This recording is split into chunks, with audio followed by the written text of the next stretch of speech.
So JD ended up putting Disney on blast in a way I don't think they can fight back from. Why? Because he talked about being Captain Jack Sparrow, going to kids' birthday parties, having fun with that character. Yeah, I'd love to see Disney tell him you can't do that, you can't go to hospitals and on. Basically though, this has been JD's approach, and I think it's a really smart one. You bring up all of the good things that you've done for a franchise, you bring up all the good things that you've done for your colleagues. And you leave everyone, but especially companies like Disney, wondering why exactly did they back that nameless person? I mean, after all, this person not only has evidence coming out that showcases some monstrous details, but they literally threatened to sue Disney. You can see it right here. Yeah, wanting to entertain people and keep the spirit of a character alive, wanting to go to birthday parties, wanting to entertain kids, wanting to go to hospitals and basically give people hope. What a monster, right? You and I, we're going to talk about this today. Fun times, huh? Fun times indeed.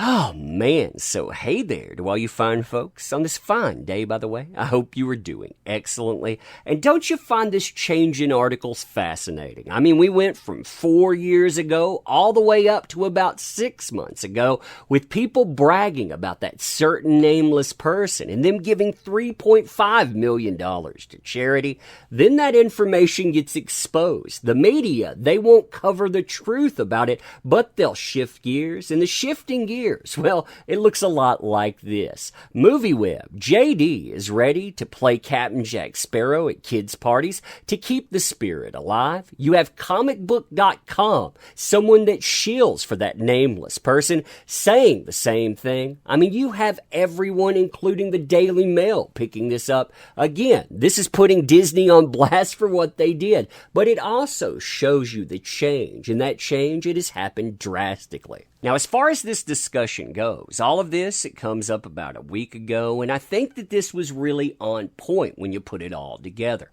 Why? Because you have JD talking about cancel culture, he talks about boycotting and on, and then he calls out Disney, but he does it in a way that doesn't really damage things. In fact, it does quite the opposite. It makes him look like the good guy. Now, crazy enough, Newsweek, of all places, actually does the best reporting on this, and I want to read you some of the quotes, but I also want to read you the framing and context. Why? Because when you look at this, again, imagine the articles you saw just a few short months ago and look at how things have changed. Quote, the Pirates of the Caribbean star said that the character of Captain Jack Sparrow, quote unquote, will never leave him, and that, quote unquote, Jack is always ready to say stupid things and to make people laugh. Now, as far as approach is concerned, I think that this is actually pretty smart. Why? Because you could have approached this with negativity. You could have called out Disney saying that they tried to cancel me, they tried to boycott me, but instead you focus on yourself, you focus on a little bit of self-deprecation, and you focus on the customer, saying that the customer matters. Continuing, when asked if he would like to portray the famous role again, the 58-year-old told reporters, I suppose this is the positive side of having, in a strange way, given life to those characters like Captain Jack or whatever character that I was lucky enough to locate and bring to life the beauty of Captain Jack Sparrow.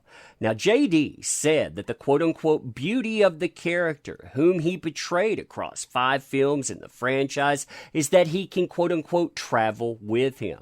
I can travel with Captain Jack in a box, literally Captain Jack in a box, and when the opportunity is right and I am able to go and visit people and places where the smiles and the laughs and the things are important, the most important things in the world are on the line.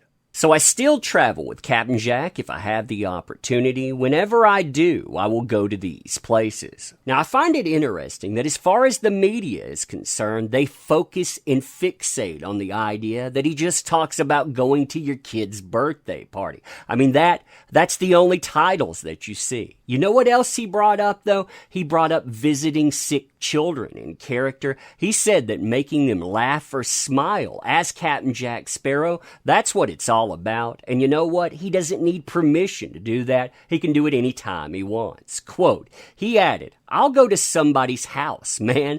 I'll perform at your kid's birthday party at this point.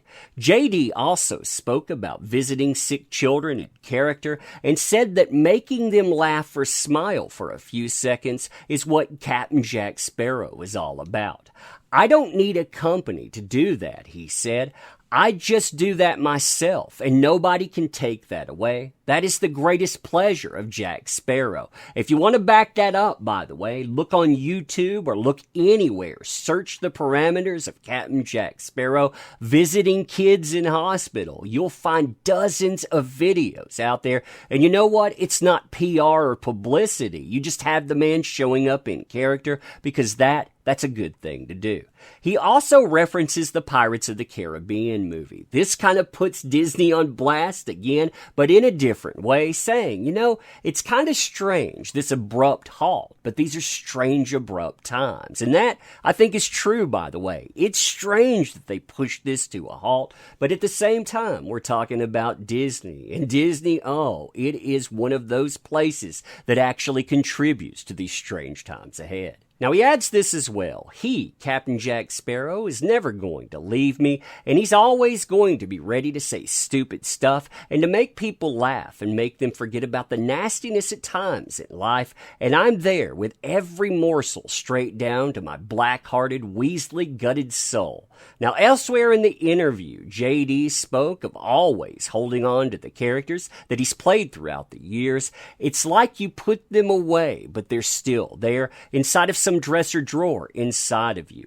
Railing against cancel culture during his appearances, well, JD says, it's so far out of hand that I can promise you that no one is safe. Not one of you, not one out that door. No one is safe. And again, when you put all of that together, basically you have Disney called out, but Disney called out again in a positive way. And you know when Disney sees that approach there, that approach does put them on blast, by the way. It does own them, but it owns them in a positive way versus the way that nameless person came out. You know, threatening sanctions. You can see that right here. I'm going to sue you if you don't turn things over.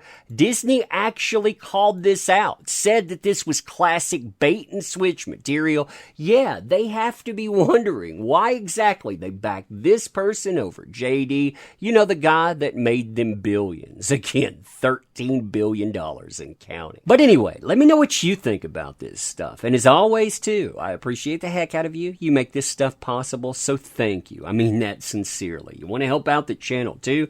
Check out the links in the description. There are plenty of them. They all help out, including the link to our newest comic book coming up soon. But yeah, you being here, that matters the most, so thank you. I appreciate you. Share this thing everywhere if you will, too. But yes, thank you again, and I will see you soon.